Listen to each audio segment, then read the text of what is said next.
Oh, yes. Welcome back, everyone. Today I'm bringing you a review for the new Transformers Studio Series 86 Deluxe Class Blurr. Blurr is the third and final member of the first wave of Deluxes for the new Studio Series 86 subline. And this toy is, like his wave mates, an all-new mold created just for this subline to celebrate the 35th anniversary of Transformers the movie. And Blurr, admittedly, is one of the more contentious entries into this first wave. A lot of people aren't very fond of the way his design works out. I myself have been quite skeptical of the shots that I've seen, but I like to reserve final judgment for, when I actually get the toy in hand. So if you've seen my reviews before, you know how this will go. We're going to take a look at Blurr's packaging, then we'll open it up, see the instructions, we'll get a look at his backdrop at some point throughout the video, and we'll see Blurr himself in both his vehicle and robot modes. I will be doing comparisons with other Blurrs, especially the Titans Return one, because it's a toy that I hold in very high regard. So, really going to be comparing this to that. It's going to be a tough design to beat. And then, of course, at the end of the video, I'll give my final thoughts. So, Blurr comes in your standard Deluxe class packaging for Studio Series. See your big window here showing off the toy. You can see his accessories off to the side, and you can get kind of a peek at his backdrop there. You get this interesting bit of artwork on the front. I gotta say, it's not my favorite. I don't know, it makes his head look really tiny and gives him a very bulky appearance, which is weird for such a lithe character. You can see, again, he's number 3 out of the Studio Series 86 line. Turn it to the side, you get a close-up of his face. And then on the back, you get renders of the toy in vehicle and robot modes. He takes 18 steps to transform, so he is the simplest toy out of this first wave. And his backdrop piece is actually the Battle of Autobot City, which to me is perfect because that's his, debut scene. It's where he gets the most lines and everything, so I think it's a good choice. You get some flavor text here that says Blurr defends Autobot City until reinforcements arrive, which is very true. You got some damage to the corner of the box here. Looks like somebody grinded up against it. Oh well, good thing I don't collect boxes. And then on the side, you get more of a long shot of Blurr's artwork, so you can see his feet and everything, or at least one of his feet. Here we have Blurr's instruction sheet. See, it's got the name, logos, all that fun stuff. Render him on the front with his massive, unnecessary arm kibble. Don't worry, that won't be the last time you hear about the arm kibble from me. So, you get this open, you get just another render of the character. Goes right into the transformation vehicle mode, which wraps around the back here. And it shows you where to store his accessories underneath. So you get kind of a battle-ready vehicle mode. And this shows you how to have him arm himself in robot mode.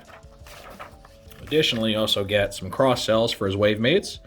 You get Deluxe Class Jazz and Deluxe Class Cup. Now we get Blurr's vehicle mode. And you can see very, very faithful to the animation model, which is always the goal here. And we have his accessories being stored underneath. And it's a little, a little unsightly in my opinion. I think the gun sticks out just way too far to look natural. So you can always remove these if you'd like. Just get a nice clean vehicle mode. And overall, it doesn't look bad. Now the underside, I don't know. You can tell there's no wheels on this thing, right?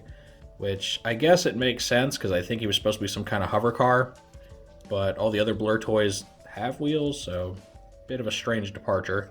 He kind of just has his robot feet propping him up there, so no matter what mode, he's standing on his feet. But you can see the detailing is very nice. He gets, the blue paint apps along the sides here. He gets this medium blue color, which is pretty unique. In fact, I think that's the only place he has that, right there on the front of the car. And, there's a lot of nice attention to detail here. The windshield is very nice looking. You got white paint underneath clear plastic. It's got molded seats, which, actually have some etching in them. So, overall, it is very impressive looking and services the classic design very well.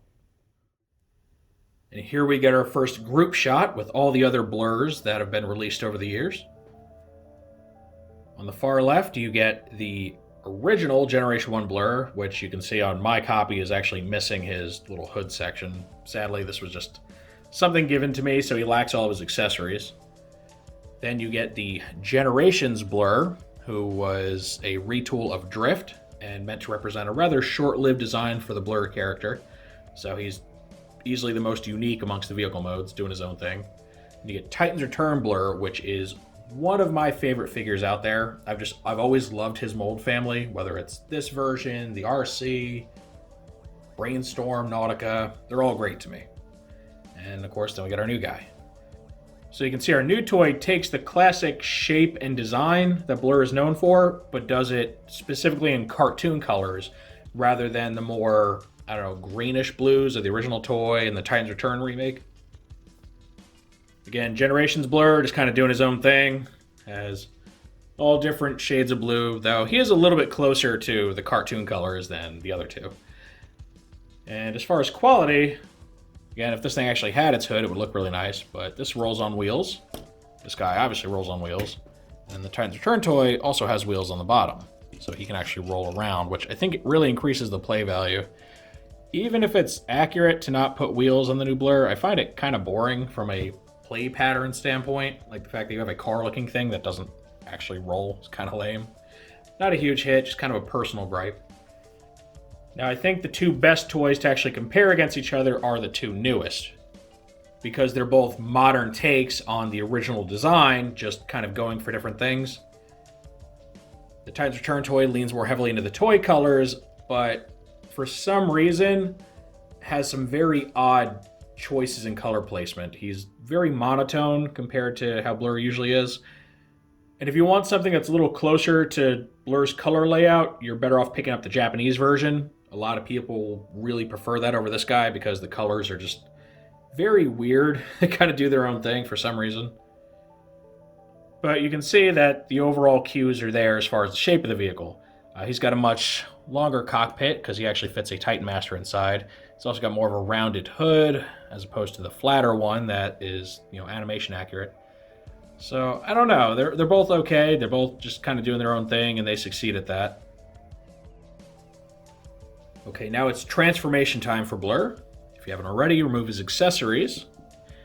And what we're going to do here, we're going to pop his arms off. Just like so.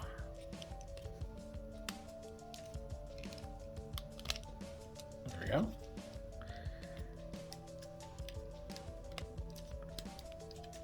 So just kind of swing him out to the side, keep him out of the way.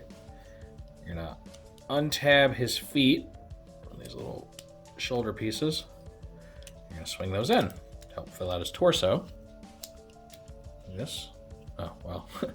I just pushed this in. I guess do that now if you want to. Just going to have to do that eventually. All right. So go ahead, lift all this up. Get these to line up. And we are going to flip his legs open. Like so. These things really stick a lot more than the Titan's Return version. All right. So you splay them open. Rotate everything down like so. Separate the legs. You're gonna swing this piece in and fold the shin shut over it. Put his feet flat. See, definitely takes a lot of cues from the last version, but still manages to do his own thing in a few ways. All right, so you get all that. You're gonna open these little panels. Oops. So you're gonna rotate these little hands and kibble bits 180. Fold this back. Close these up. Go ahead, bring his arms down. And then fold the hood section all the way in. It's on a double hinge here. So it'll snap into place. Swing the windshield around, and here you go. This is Blurr in his robot mode. And for the most part, it looks pretty good. Nice and streamlined, good proportions. But there are two major contentions that I have that is shared with a lot of people that I know on the interwebs. The first one is that aforementioned forearm kibble that just really hangs off and is very bulky, looks really excessive, and it's got big old gaping holes in it. And it's definitely the least streamlined arm kibble that this character's ever had. Like, every other version that mimics his classic design didn't have this problem, so it's a bit of an issue. Plus, they don't really stay pressed in all the way, they kind of pop out. So that makes it worse. Then the other problem is the face sculpt. He's got this, like, really, I don't know how to put it, like, hyper-masculine face sculpt. He looks like the handsome Squidward meme, right, with, like, the huge chin. And it's just not fitting, and I don't know where they got the inspiration to make his face like this. I know a lot of people didn't really like the cup face, because that kind of missed the mark too. But this is even worse. He looks absurd. I don't know where they got this from. So, yeah, those are my two biggest problems with this robot mode. It's just giant arm kibble, and the face looks really weird. Now, we can go ahead and give him his blaster in this hand. And then we can give him his little welding torch attachment that he uses to help repair the arc, and is very similar in appearance to the one used by Hot Rod, also in the '86 movie. So they both get a welding torch accessory. So you get this. And, you know, aside from the hang-ups I have with the overall presentation, he still looks cool. I mean, again, I really like the proportions on this guy. The accessories are cool. As far as posability, he's got pretty much everything. He's got the ball-jointed head. He's got universal shoulders that are ratcheted in their back and forth motion, and then can swing out where the shoulder panels moves like independently from this little booster section. He's got a single bend elbow, bicep swivel. He does have wrist swivel, but the kibble is connected to it, so you kind of move the kibble around with it. So fairly limited. Gets a full 360 waist swivel, which is nice. Universal hips. He's got single bend knees, thigh swivel, and ankle tilt. So he's got all the major hallmarks of a modern era G1 based Transformer. Now there are two things functionally that I think are a shame with this guy. For one, there doesn't seem to be a storage option for his little welding torch. Like, it either goes on his hand or you just have to toss it aside. Doesn't really work anywhere else. The other one is the fact that his car hood is permanently attached to its little apparatus here, which means there is no wielding it like a shield. Like, there's no post for him to wield it with. It just becomes back kibble. And again, that's kind of a first for this guy. You know, both versions of the G1 toy could use it as a shield. The Titans Return or Legends version could use it as a shield. And even though he may have never been seen using it as such in the cartoon, there's no reason you couldn't have had that functionality. And it's kind of the same thing they did with Grimlock, right? They're like, well, we didn't include a sword because he didn't have a sword in the movie. Like, okay, so give him a sword. Like, make him feel complete. This guy doesn't really feel very complete because he loses functionality from the original. So yeah, that's my major gripe there. Okay, and here we get our backdrop, which is, again, the battle for Autobot City. And it's very dynamic, very well illustrated, lots of detail. You can see all the goldish colored metallic buildings in the background, lots of purple explosions, which are obviously from, you know, Decepticon fire. Honestly, it's a shame there's no arc anywhere in the picture, because then you could, like, pose him, you know, welding the damage to the ship, but oh well. So we can go ahead, place Blurr on here. Got him looking kind of frantic, like he's running around trying to save people or take out Decepticons. And it's a nice dynamic backdrop for him. You know, he's a bot of action. There's a lot of action going on in the background.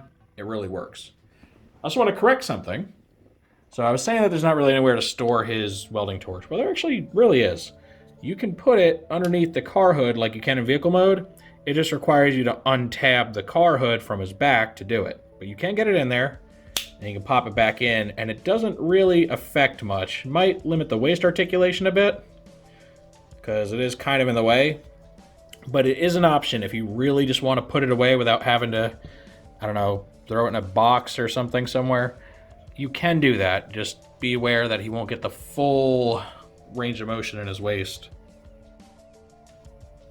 And finally, we get our other group shot for the robot modes of the different blurs. I do want to point out, just for accuracy's sake, that this G1 Blur is specifically the Target Master version. Easiest way to tell is he's got the 5mm hole right there in his ab section where his Target Master partner goes. Sadly, I lack both the partner and his shield, so he's very plain looking, but at least he looks better than he does in vehicle mode. Then again, the Generations Blur, which is a huge departure, but a fantastic design. This is an absolutely beautiful figure, and it's a shame that this design was so short-lived in the comics. After this, they pretty much went on to blend this, specifically like the cool head design and the shoulders with more of a classic form. Wish they would have made a toy of that. Would have been really, really cool. Then we get our Titans Return Blur, who follows the classic formula, but in a very streamlined, less blocky way. And for those that don't like the colors, because again, he's almost entirely one shade of blue, there is the Japanese Legends one. I just never, picked that one up when it was current because I didn't really have the funds at the time. And of course, our new guy, who is very, very much cartoon accurate. So you can see how the designs evolved over the years. Now, personally, I do very much like the overall look of the Titans Return toy more. He's so streamlined, dynamic looking. I love the little boosters on his legs and stuff. And to me, he's more satisfying of a robot. Our new Studio Series toy, he may be accurate to the cartoon, which means, very blocky in appearance, but it's not as fun to me. I mean, if you want the cartoon accuracy, it's great. It's fantastic. But if I'm going on just what looks best overall, I like this one a lot more. The gun is a bit smaller and less kind of unwieldy looking. He gets the shield. He's just so cool looking. If they could find a way to take this design and engineer it without the Headmaster gimmick, get to flip in or something, I think it would be universally just a better Blur toy, especially with the right color scheme. But that's just me. Doesn't mean this new toy is bad by any means. I do want to point out the whole arm kibble thing, right? So we talked about how ridiculously huge his are. He still has them fold against the back, but they engineered it in a way to where the actual kibble is much smaller and way less intrusive. And now the original toy does it best because the arm kibble, the little, whatever you want to call these things, I don't even know what you call them, like pylons or something, they fold up like over part of the arm. They become part of the arm, which is the most streamlined design out of every G1 base Blur. So yeah, why they couldn't find a way to engineer it in the same way to get this to kind of overlap the elbows in a way, it really hurts the toy, and I think by far is the worst thing about it. It's not very cartoon accurate to have massive chunks of kibble hanging off of him. And I know you can't always help it, right? Because cartoons aren't real life, but man, like, if I could change anything about this toy, even before I messed with the face sculpt, it would have been to fix the arm kibble, because I just think it's very unsightly. I think he's going to be overall the least popular of the first Deluxe wave. And I think it's a mixture of people ahead of time just knowing what the mold is like and knowing the massive compromises made to it. But also the fact that for some reason Blur just doesn't tend to sell well. I know that Titans Return Blur was just a massive shelf warmer. Now, in his case, it could have just been the really poor choice of color scheme.